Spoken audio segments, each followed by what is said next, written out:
Embryology का एक ऐसा चैप्टर पढ़ाने जा रहे हैं जो माइक्रोस्पोरोजेंसिस, मेगास्पोरोजेंसिस, लाइफ हिस्ट्री, एंजियोस्पर्मी का प्लांट होता है, उसके अंदर प्रोसेस आता है। अब आपको हम ये बताते हैं कि इस चैप्टर से क्वेश्चन कैसे उठाए जाते हैं, और नीट के एग्जाम में 100% में 100% इस यहाँ से क्वेश्चन उठेंगे, लेकिन ये पता नहीं लगता कि वास्तव में क्वेश्चन कहाँ से उठ रहे हैं, कैसे उठ रहे हैं, उसके जवाब क्या होंगे। तो हम जानते हैं कि माइक्रोस्पोरोजेंसिस में माइक्रोस्पोर का निर्माण हुआ और माइक्रोस्पोर से दो मेल गैमेट्स बनते हैं, उसके डेवलपमेंट से। उसी तरह से मेगास्पोरोजेंसिस, मेगास्पोर का निर्माण होता है और मेगास्पोर से फीमेल गैमेट्स का निर्माण होता है। लेकिन फीमेल गैमेट्स का निर्माण होता है, इसमें और सेकेंडरी न्यूक्लियस बनते हैं, और ये क्या होता है इसके बारे में हम पढ़ेंगे। आइए हम देखते हैं। जैसे ये प्रोसेस है मेगास्पोर। मेगास्पोर जो होता है फीमेल गैमेटोफाइट की फर्स्ट सेल होती है, that is the first cell of female gametophyte.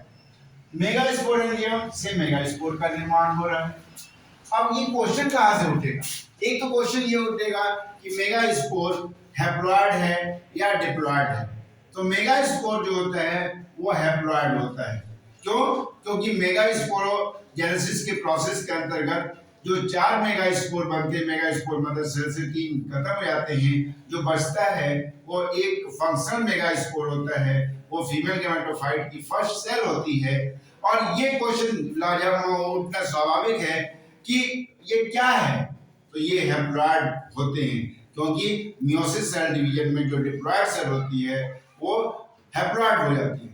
अब आगे देखते हैं कि इसमें क्वेश्चन उठता है कि वास्तव में मेगास्पोरोजेनेसिस के जो प्रोसेस होते हैं वो कहाँ से उठते हैं। तो ओव्यूल जो होता है वो उसकी जो इनर सेल होती है उसे हम न्यूसेलस कहते हैं।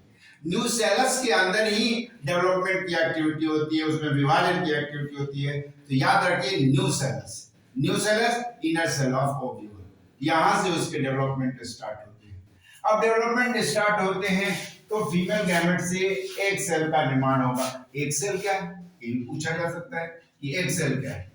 तो एक सेल जो होता है वो फीमेल गैमेट कहते हैं उसको। फीमेल गैमेट का वो भी हैप्लॉइड होता है, लेकिन इसमें सेकेंडरी न्यूक्लियस भी बनते हैं। जब सेकेंडरी न्यूक्लियस बनते हैं तो कहते हैं कि दो माने गैमेट्स बन रहे हैं, तो सेकेंडरी न्यूक्लियस क्यों बना? तो सेकेंडरी न्यूक्लियस वास्तव में ये डिप्लॉइड होता है, और ये सेकेंड फीमेल गैमेट नहीं बोलते इसको। एक गैमेट का फॉर्मेशन होता है, गैमेट होता है, लेकिन याद रहे ये डिप्लॉइड होता है। अब ये क्या होता है कि मेगास्पोर में सेकेंड डिप्लॉइड हो गया। फर्टिलाइजेशन जनरली मेल गैमेट और फीमेल गैमेट की फ्यूजन की एक्टिविटी को हम फर्टिलाइजेशन कहते हैं। फर्टिलाइजेशन को भी क्लियर माने यहाँ हम मेगास्पोरोजेनेसिस चाहे एंजियोस्पर्मिक प्लांट देते हैं तो दो रूप में देते हैं।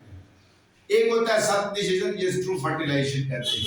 ट्रू फर्टिलाइजेशन करने का मतलब है सीधे सीधे कि एक सेल जो होता है मेल गैमेट से फ्यूज करेगा, माइक्रोस्पोर से बना हुआ जो दो मेल गैमेट है उसमें से एक मेल गैमेट एक सेल से फ्यूज कर नेचुरली प्राकृतिक तरीके से जब फ्यूज करता है तो उसे वो डिप्लॉइड सेल का निर्माण होता है, जिसे जाइगोट कहते हैं।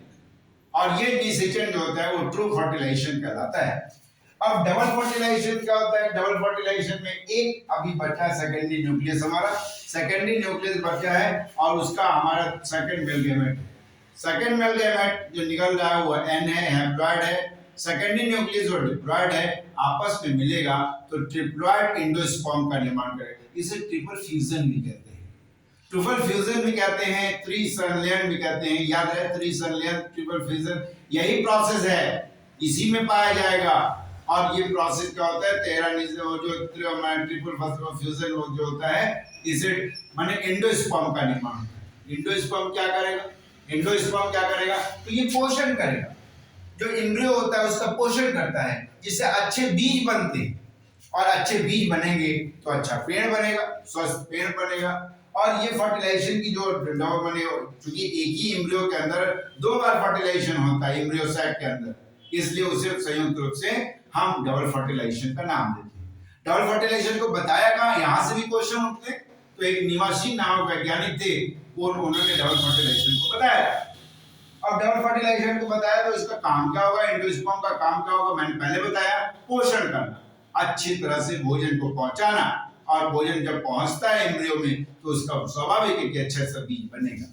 अब बीज बन जाएगा तो ये बीज बन गया न्यूट्रिशन। एंडोस्पर्म यदि बात हो रही है जो ट्रिप्लॉइड होता है, यार बोल पूछा जाता है क्वेश्चन यहाँ से कि एंडोस्पर्म क्या होता है, तो एंडोस्पर्म ट्रिप्लॉइड होता है। ट्रिप्लॉइड जो होता है, ये एंडोस्पर्म 3 प्रकार के होते हैं। एक एंडोस्पर्म होता है जिसे क्या कहते हैं, न्यूक्लियर एंडोस्पर्म, दूसरा होता है सेलो एंडोस्पर्म, तीसरा होता है हेलोबियल एंडोस्पर्म।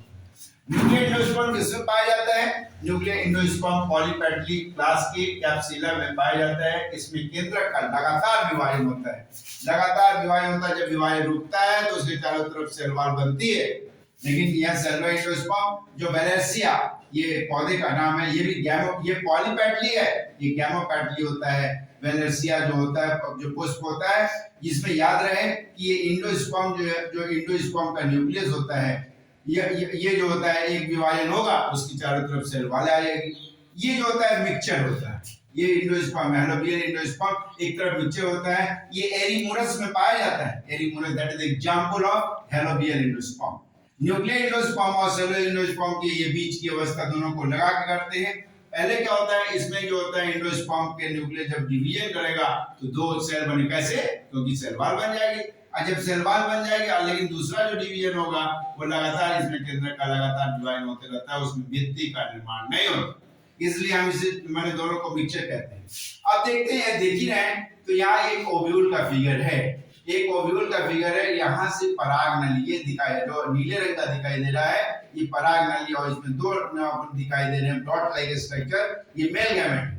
ये मेल गैमेट जो होते हैं, पराग नली जो होती है ओव्यूल में चैलेजा की तरफ से ऊपर की तरफ से आ रही है स्राव, तो जब ऊपर की तरफ से